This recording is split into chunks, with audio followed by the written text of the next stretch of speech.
found it mortifying to be saying to my dear mate, I don't remember. I'm sorry. And he puts his arm around me and he says, dude, that's not why we're friends. My memory is not a defining feature of our friendship. What would it take to be at peace with your weaknesses? And that, I think, is quite a defining moment. I mean, it's a very British thing, isn't it? To be like, oh, you might be the best person in the world at something, and you'd still be there going, I'm reasonably good at it. The biggest challenge we have in this is actually we often struggle to see our own strengths because we dismiss them. Welcome back to Smart ADHD. Today, we're looking into how you can embrace your strengths and how to reframe your weaknesses, especially when it comes to ADHD. And it's great to be joined again by the fantastic Mike Cole, who is an ICF-accredited coach and a qualified accountant with extensive business experience, from leading multinational teams in billion-pound corporations to supporting solopreneurs in building profitable businesses. In this episode, we explored the impact of self-perception, the challenges of masking, and how understanding your unique strengths helps you thrive beyond the label of ADHD. I think it's time to get on with it right now. Hi, Mike. You're back. Thank you so much for joining us again on Smart ADHD. This is our second episode. We've just recorded one, and then we ran out of time because there was so much we wanted to talk about in it. So thank you for this. Well, thanks for having me back. The small gap between the two is lovely. Yeah. Bit of a sip of tea. I've got my tea. In fact, I actually haven't drunk my tea yet. Just a minute. Ooh. Look at that. Look at the mug. Oh, there we go. A nice blue sky tea was what I'm drinking. I don't think anyone necessarily needed to know that, but there you go. That little sponsorship deal. I wish. If you're listening, if you want to sponsor the podcast.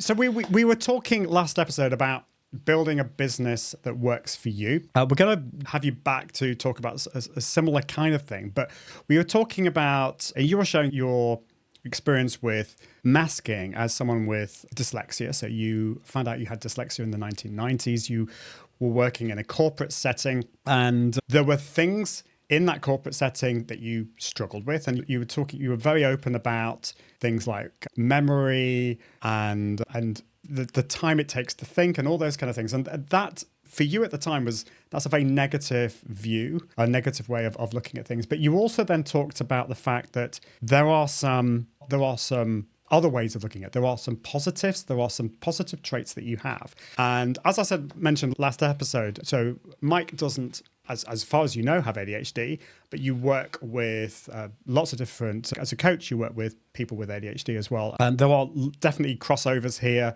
with ADHD, dyslexia, autism. There are negative traits, but there's the dichotomy of these things. There's, for every negative, there's often, maybe not always, but there's often like a positive side of things. And so I wanted to ask you about those. So there was still a lot of hope in the last episode. I don't think it wasn't a kind of a doom and gloom one, but I want in this episode maybe to look a little bit more about those strengths. I have found working out what my strengths are really tough. I've worked very hard at this over the years.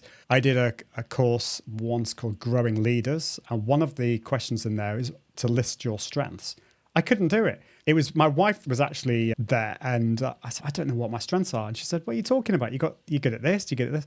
And I started thinking, oh, yeah, I suppose I am quite good at that. So, and then I've done the Strength Finders question, and I found that particularly helpful as well. But sometimes working out strengths, particularly when we're looking at a condition, if we want to call it that, in a negative way, so dyslexia, ADHD, we can look at all these traits.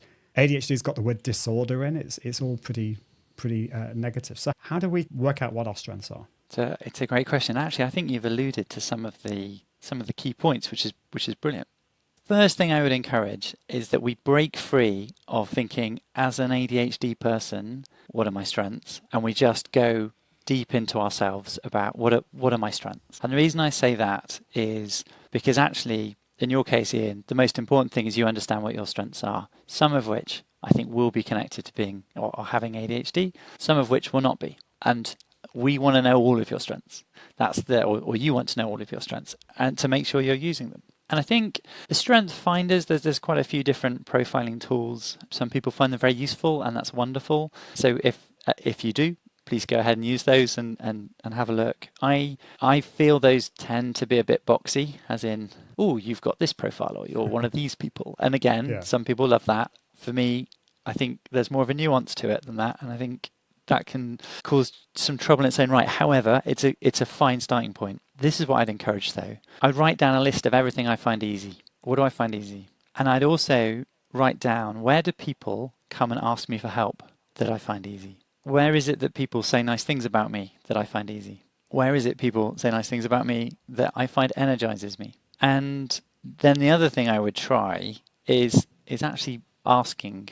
When I do this with people, I normally say 5 people, but 5's an arbitrary number. It could be 10, could be 15, doesn't matter. But a reasonable number of people, so 5 people who know you pretty well, I'd literally ask them what they think my strengths are. Give me 5 words that back up. Don't worry, and you don't have to do that. But that's what I'd ask them. And then I just see what comes out. What do people comment? There's one other thing I do with that, having got that into a bit of a pile. I then look for the theme that's behind it or below it. So I'll use communication as an example. We were talking last time a bit about where I can communicate well, because I have to read every single word. So I'm more mindful when I'm reading written words about what they really mean and how what that's saying. The flip of my dyslexia is if I'm in a lift and someone says, Mike, just quick update on, I'm a nightmare. Quick update on, but if I've not already formed that, if I don't already know what I'm going to say, this is not going to go well.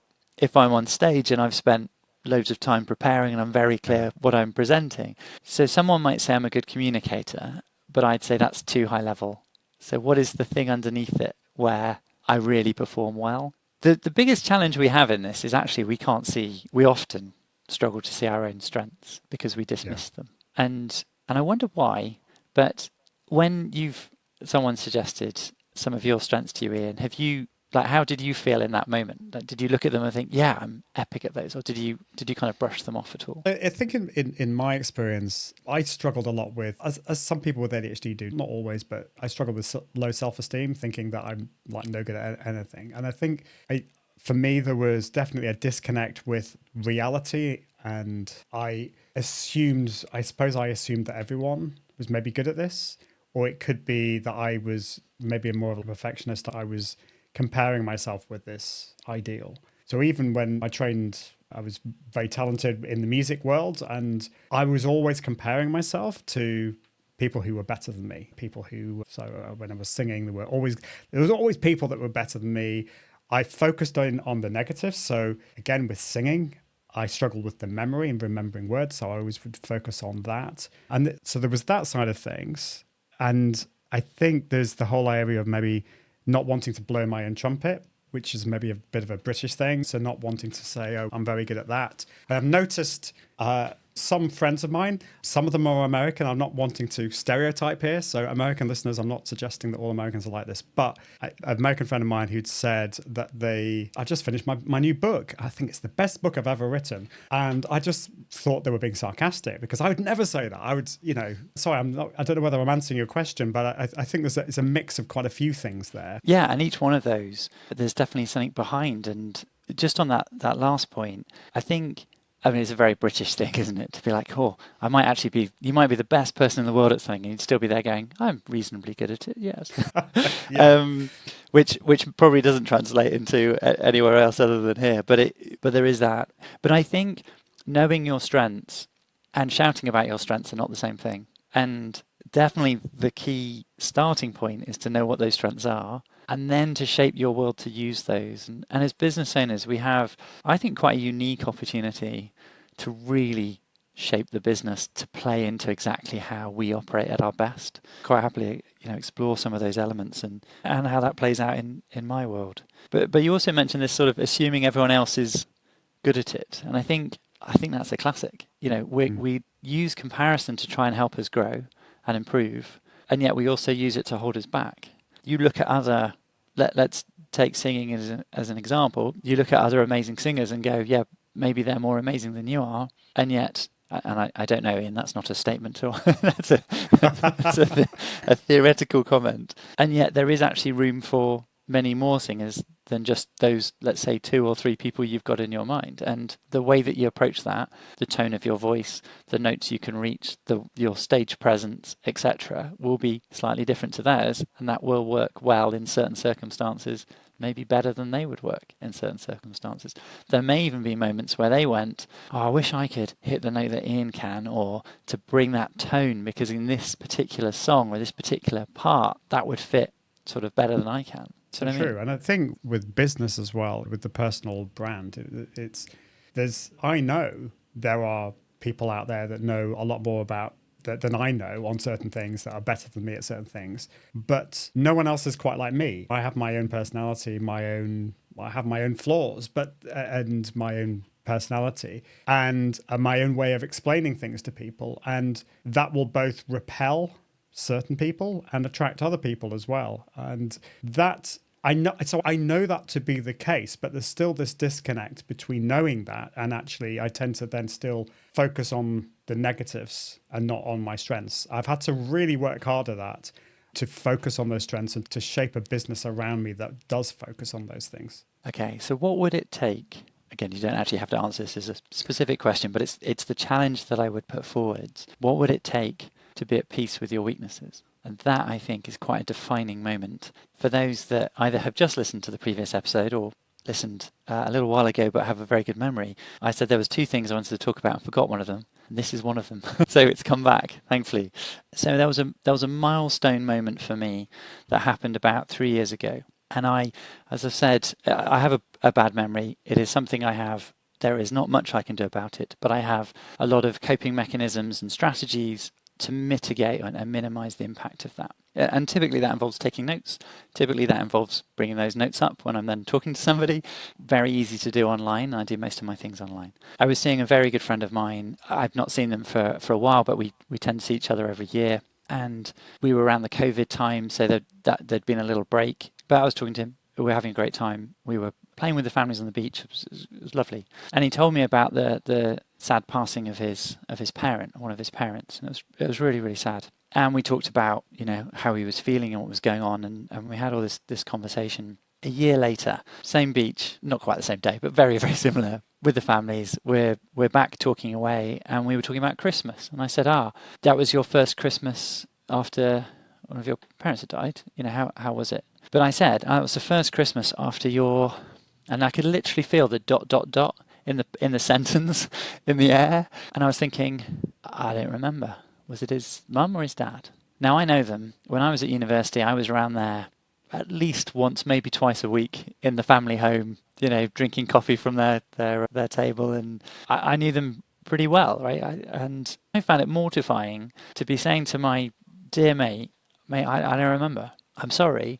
And what happened is we had this sort of ... moment, and I just said, I'm really sorry, I don't remember. Was it your mum or your dad? And he said it was my mum. And then I said, normally what I'd say is, I'm really sorry, I've got bad memory, and I'd move on. But I said, in this case, look, I just want to be really clear. You matter to me. This matters to me. It has bothered me that I didn't remember that, and I'm sorry. It is not a reflection on how important you are to me or how important this friendship is. And he puts his arm around me and he says, dude, that's not why we're friends. My memory is not a defining feature of our friendship. We have since sat at weddings together and all sorts of things where we've shared stories, and he reminds me of things that we did together. And in talking about it, it brings back the memory and we get to explore it together. And I'm like, wow, that was a really fun moment. And it's now part of our friendship, rather than being him putting his arm around me and saying it's okay, was a defining moment for me to let go of that weakness and be like, it's okay. Like, I am at peace with the fact I don't have a great memory. That's okay. Does that make sense? It makes sense. Yeah, no, to be honest, I was getting quite emotional hearing that story. I think that is such a beautiful thing. It was a beautiful moment, to be fair. Yeah. And I think having friends like that in our lives, but I suppose it then, for me, then leads back to, that was a friend of yours that said that to you. And that obviously made a big impact on you. But how about ourselves? What are we saying to ourselves? What if we could be like your friend and say to ourselves, like to me, if it was me, I was like, Ian, look, I know that you don't have the greatest memory, or your motivation is sometimes, whatever it is, like giving ourselves a little bit of, I don't know what it is, grace? Is that something that you've thought about? So I think the challenge here is, if someone else forgives you for you being you, why can't you forgive yourself? And that was it for me. I came back and went, if what I think that was really insensitive that I didn't know the answer to that. What I would normally have done when he first told me is write it down. But when he first told me, I didn't want to get my phone out and write against his name in my contacts. That didn't feel right. And by the time I got back to the car, I'd forgotten. And so I think knowing that he could forgive me, or in fact, it's not even, he didn't even forgive me. It's a nothing. It's a non-thing. So if it's a non-thing for him, why is it a thing for me? And if I'm not being mean about it, if I'm not using it as an excuse to never send someone a birthday card or like, do you know what I mean? Because I can use calendar invites, I can do things to offset it in so many places. And then surely that's good enough. Like I've done enough that I can then just be at peace with it. And I wonder if the big challenge here, and I would quite happily try and explore it if we want to give it a go, is how can your listeners, ADHDers, how can they be at peace with the challenges within it so that they can lean more into the strengths of it? Because there is this amazing power that's just there waiting to be released. But if we feel guilty about releasing that power, if we feel like we're underachieving the other times when we're not releasing that power, then we're holding ourselves back. Yeah, that is so powerful, so true. And we miss this when we hear phrases like ADHD is my superpower. ADHD it's the worst thing about me. It's the worst thing in my life. Those are very black and white. They're not, I'm not saying they don't have any merit. They're just surface level things. Whereas what we're talking about here is it's much more complicated than that. And you said this, that it's not just saying and giving you then an excuse just to let it all hang out. And like in your situation, just say, oh, I've got poor memory, so that's just the way it is. And you've created smart strategies and tools and systems to help you. And that's partly what this podcast is all about, to help with those smart tools, strategies to help with ADHD. But the deep work, it has to start with working on yourself. And I think for a lot of us, there is that underlying guilt and judgment, not just from other people. There is that. Let's not say that doesn't happen. But the person who obviously judges us probably the most is ourselves. So yeah, if you've got how can we get to that point of helping ourselves when it comes to this? Wonder if it's all about perspective. So I'm almost cringing in using the words helicopter view because anyway, go with me. I wonder if part of this is we get into the detail, like we narrow down into one specific focal point. This is what I'm struggling with, for example. Maybe that is, classic ADHD would suggest, certainly for a hyper-focused person, would be they can really hyper-focus, but other days just cannot get anything done. Like it just hours drift by, nothing's going on. On those days, can then kick themselves really hard, going, it's not good enough, it's not acceptable, I feel, unworthy. Whereas if we were to lift out, literally zoom out, look at the bigger picture of it, and then say, okay, so you had 2 days where you did like a month's worth of work, and then you had 2 days where you didn't do an hour's worth of work. Most people would bite your arm off if over 4 days you did a month's worth of work. But because we're looking at the specific detail, we're beating ourselves up about it. And then the challenge comes, how do I give myself the environment where I can work flexibly enough that I don't have to have super focused days every day? And no one should set themselves up to do that. That's mad. How do I give myself the flexibility so that when I'm on it, I can change the world, but doing the bit that's really resonating with me? Because I think one of the other challenges, very common challenge would be, I don't know, let's say I'm meant to be doing content today, but actually I don't feel in a content mood. I feel I've got this brand new opportunity and I want to go and knock up a test case, right? Proof of concept and go and see if it flies or not. So how do you design your world so that you go, that's fine. In which case I'm going to knock up that proof of concept and I'm going to fire it out. But I'm going to knock up the proof of concept that I said previously was the most important one, not just the one that's in my head right now, maybe. So it's combining those systems with doing it over a time frame that gives you the flexibility and the scope. Yes. I just wanted to say there that this is one of the issues that I think many people with ADHD struggle with is time blindness. And I had Jonathan Hassel, who is an executive function coach from Brisbane, Australia, on the podcast. And he was talking about the fact that he's never actually met anyone with ADHD who doesn't struggle with time blindness. And he was talking about the importance of having a calendar and understanding when you're more likely to have energy, when you're going to be tired, and to use that as a way to track and to plan and all this kind of stuff. And so in a sense, that's what you're talking about. This might be difficult for people with ADHD to do because we do struggle sometimes with that concept of time. But that's why tools such as a digital calendar or any kind of calendar can really help. Would you say? Yes, but also totally on board with energy mapping. I think that's a fantastic way of looking at it. And I think trying to get the data, I'm a big fan of having data or information that actually shows you something, looking for patterns in data. The challenge being collecting that data is unlikely to sit well with a lot of the people listening to this. They're going to go, what, you want me to actually like track how I'm feeling or track my time use? Boring. That's not where my head's at. So the other way of approaching it, but I fully support those. I think they're great ideas. The other way, to give an alternative, is to give yourself bigger blocks of time to play with and monitor how you do. So rather than trying to understand it all and map it all out, you say, okay, I'm going to stop saying this is what I'm going to do today, and I'm going to say this is what I'm going to do this week.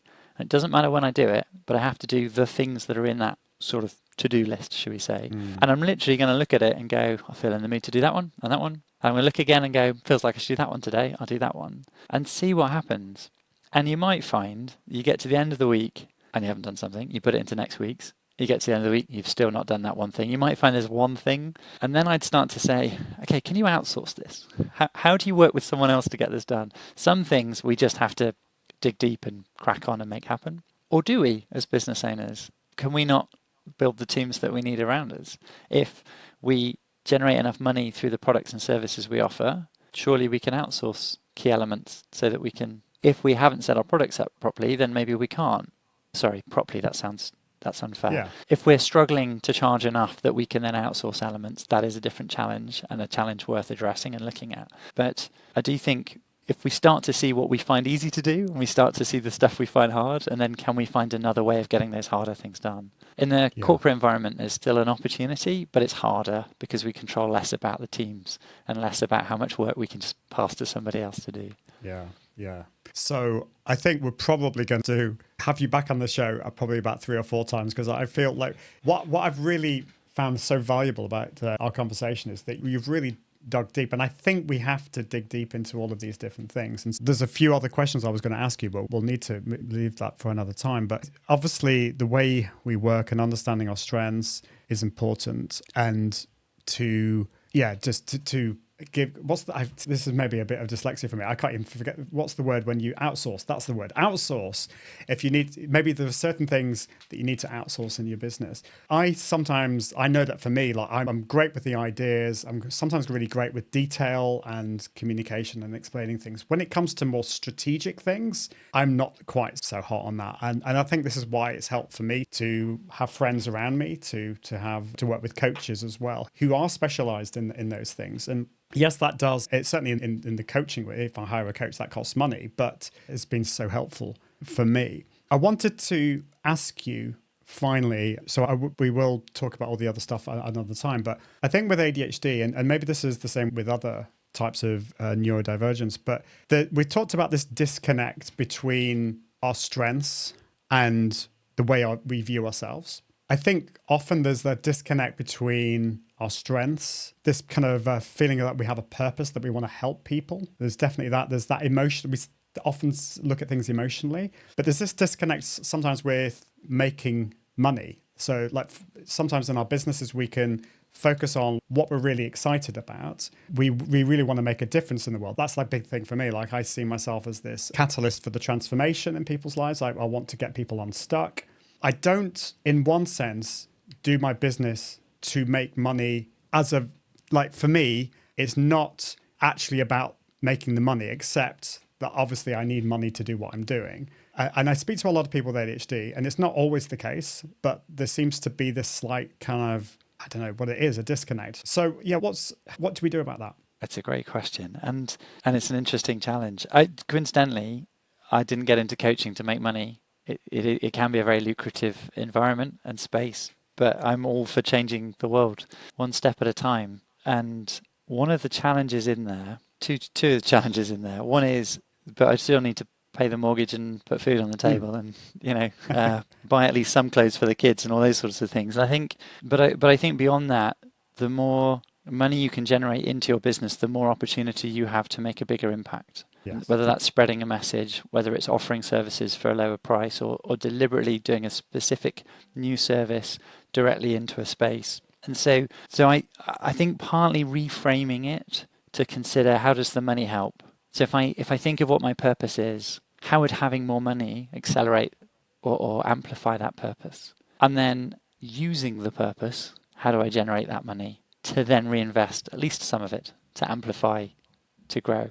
Does that make sense? I'm a big fan of the reframe, but I'm also very aware of a classic challenge. We talked earlier about strengths being easy. And I think one of the simplest ways of looking for where your strengths are is looking at what you find easy. Guess what we find really hard to charge for? Things we find easy, right? Well, it'll only take me 5 minutes because I happen to really enjoy it, or it's a problem and you think, oh yeah, I know, I'd love to dig into that. I'm going to go and explore that later. Oh yes, nice juicy problem. So we charge less for it, which is insane, really. Actually, that's where we add huge value. And so the other thing I'd encourage we do is come back and look at it from the value the client gets, or the value the user, depending what it is we're doing. What value do they get from doing it? And if we keep bringing ourselves back to, this is the difference that makes to them, does it then feel like it's worth that money? Someone is going to go and take a session with you, Ian, and they're going to go and make £10,000 doing something. Is that not worth £1,000? That's a hell of a return, right? That would be brilliant. People would love that as a level of return. But if you position yourself thinking, but if I'm going to charge someone £1,000, they need a lot of outcome from it. Or is that fair? We tie ourselves up in knots. So I'd literally just put myself in their shoes and go, what's the outcome from them? And if I don't know, I would explore and ask that when I'm talking to them about paying for my services in the first place, just so I can understand, not because I'm trying to money grab off them or anything like that. I just want to position it so I know what their likely benefit they're going to get, so I know that they're going to get a good deal, and then I can feel more comfortable and happier about the price I'm putting forwards, and I can use that to help me turbocharge or amplify my purpose. I love that. That's, I think, a great place to end. I do want to have you back. We'll also talk about, you work with your wife Liz in your business and how that works and how that helps as well. I do want to talk to you about that as well. But I'm gonna have to put you in for the next 10 episodes, I think, to go through all that stuff. It's wonderful stuff. I wanted to mention that about the money and purpose side of things, because this will not affect everyone with ADHD. We're all different. But I have spoken to a lot of people with ADHD where there is that slight disconnect there. And we could obviously go in much more into detail there. But I just wanted to at least talk about it and mention it, because certainly for me, it's always been a bit of a struggle. I've done loads and loads of work on that, but there was a lot of guilt and maybe even a bit of resentment in there as well. So it's, I think, an important topic to mention. Thank you so much, Mike. Thank you so much, Mike. I've thoroughly enjoyed the conversation. We've gone really deep. We could probably have gone even deeper, but I really appreciate that. So tell everyone how they can connect with you. I know you're particularly on LinkedIn. You've got a website. You've got a quiz. Tell us more. Yeah, particularly come do the quiz. It's probably by far the coolest thing to come and do. It takes less than 60 seconds, all about thriving in your work, whether you're a small business owner or whether you are an employee. Come and do that, I say 60 seconds, and then I give a little tailored video back, as Ian discovered last time, and share some of my thoughts specific to you. And it is genuinely tailored. I put up your results and talk over it just to really highlight that, no, this is just for you. So that is amazing. For 60 seconds of your time and effort, I think it's a really good return and reward, and hopefully will really help you on your journey to thriving more in your work. Definitely. And so all of these details will be in the show notes, but what's the website for listeners, for people to go to? Yeah, so if they went to Milico, which is milico.uk, and for anyone that's particularly interested, so I'm Mike and I work with my wife Liz, and we're both Coles, and that's the Milico bit. There you go, first two letters. Love it. Love it. And this is actually an actual video from Mike. This is not an AI avatar. We've talked a lot about AI in the show, but it is actually real. So real, yeah. Yeah, which is great. Thank you, Mike. It's been wonderful. And thank you much for, get my words out. Thank you so much for watching, for plugging us into your ears. And until next time, I encourage you to be smart with your ADHD. Toodaloo.